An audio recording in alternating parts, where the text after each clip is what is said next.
So a very good evening to everyone. आइए चर्चा करते हैं मेंडल लॉ ऑफ इनहेरिटेंस पे। मेरे एक सब्सक्राइबर ने पूछा था कि ऐसा क्यों होता है कि अच्छी अच्छी जीन्स पहले बच्चे में आ जाती हैं।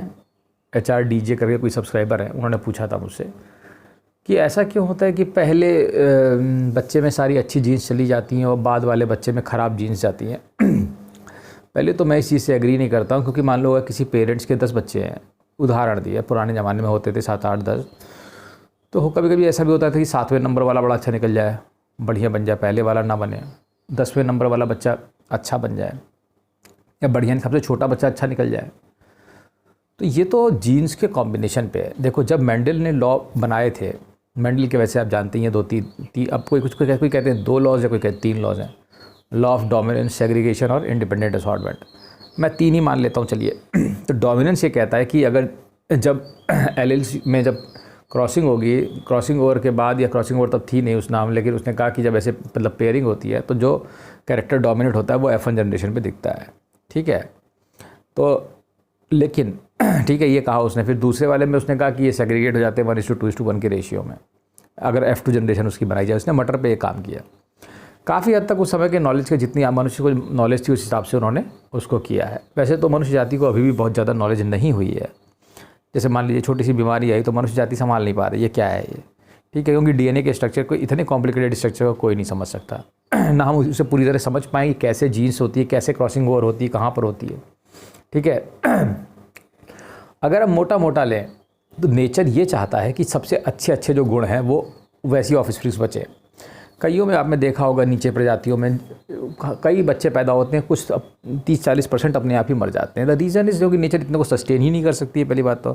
और दूसरे, जैसे मान लीजिए किसी कुत्ते के 8-10 पिल्ले हो गए तो उसमें 3-4 अपने नेचुरली मर जाएंगे, क्योंकि नेचर इतना सारा लोड नहीं सह सकती है।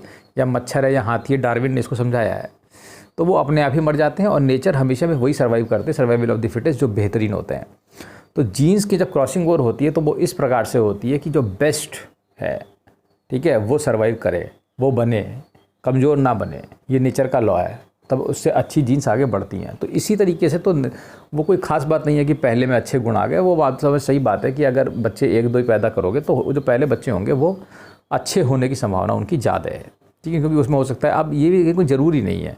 अब क्रॉसिंग ओवर कहाँ पे हुई, कहाँ पे DNA एक्सचेंज हुआ, ये तो बहुत लंबी कहानी है, ठीक है ना, कि मियोसिस में कहाँ पे आप जानते हैं वहाँ पे क्रॉसिंग ओवर होता है कि DNA एक्सचेंज होता है।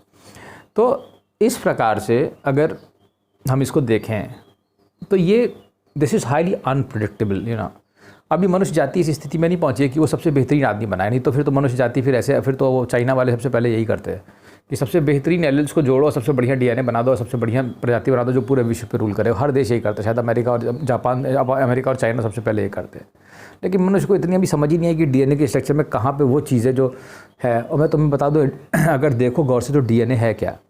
DNA तो खाली एक स्ट्रक्चर है केमिकल्स का, ATGC, और क्या है वो, हाइड्रोजन बॉन्डिंग है और ATGC है उसमें, और है क्या? अब उसमें कहाँ पे प्राण है भाई? उसमें कोई प्राण तो है नहीं। अब समझने का प्रयास करो ना। तो अगर तुम DNA का स्ट्रक्चर देखोगे, तो DNA को देखोगे तो DNA में कुछ नहीं है। अब यही तो सबसे बड़ा खेल है। तुम्हें लगता है कि DNA सब कुछ है, पर DNA में कहाँ प्राण है? तुम सारे केमिकल लाओ, मैं कहता हूँ तुम एडेनिन, ग्वानिन, थाइमिन, साइटोसिन सबको उठा ले आओ, ठीक है, उसको उठा के बटोर लो, और उसमें जितने भी हाइड्रोजन बॉन्डिंग है बनू करके जरा उसमें प्राण ले आओ, लाओ तो जरा। कब कौन सा कॉम्बिनेशन बनेगा ये नेचर डिसाइड करता है, और वो बहुत बड़ी प्रोसेस है। उसको तो अभी समझिए, वो सबटल प्रोसेस है, ठीक है। वो DNA जो दिखता है आँख से ऐसे करके इलेक्ट्रॉन माइक्रोस्कोप के नीचे, वो कुछ नहीं करता है। कैसे होगा और कौन कहाँ पर होगा, इसका नेचर, वो उसकी ऐसी मैकेनिज़्म होगी जो हम और आप सोच भी नहीं सकते हैं, ठीक है ना। कब किसको कहाँ पे कौन सी प्रजाति पैदा करनी है और कौन सी प्रजाति ख़त्म करनी है, इसका डिसीजन वो वहीं ले लेते होंगे जब वो बनाते होंगे सृष्टि को। वो के बनाने वाले इतना ज़्यादा सोच के बैठे होंगे कि आप और हम नहीं सोच सकते उतना, इतना ज़्यादा आप कल्पना भी नहीं कर सकते, मैं आपको बता दे रहा हूँ, ठीक है ना। वो इतने अंदर तक गया हुआ है। तो इस मामले में ज़्यादा सोचना विचारना, कौन कैसे पैदा हुआ है, कौन डोमिनेंट नेचर है, क्या कौन रिसेसिव है, कौन F1 है, किस में कलर ब्लाइंडनेस जाएगी, किस में हीमोफीलिया ट्रांसफ़र हो गया, किस जीन से क्या हो गया, लेट इट हैपन। अब ये तो खैर नेचुरल सी चीज़ है, हेल्दी पेरेंट्स हैं तो हेल्दी बच्चे हैं, ठीक है। चलिए, थैंक यू।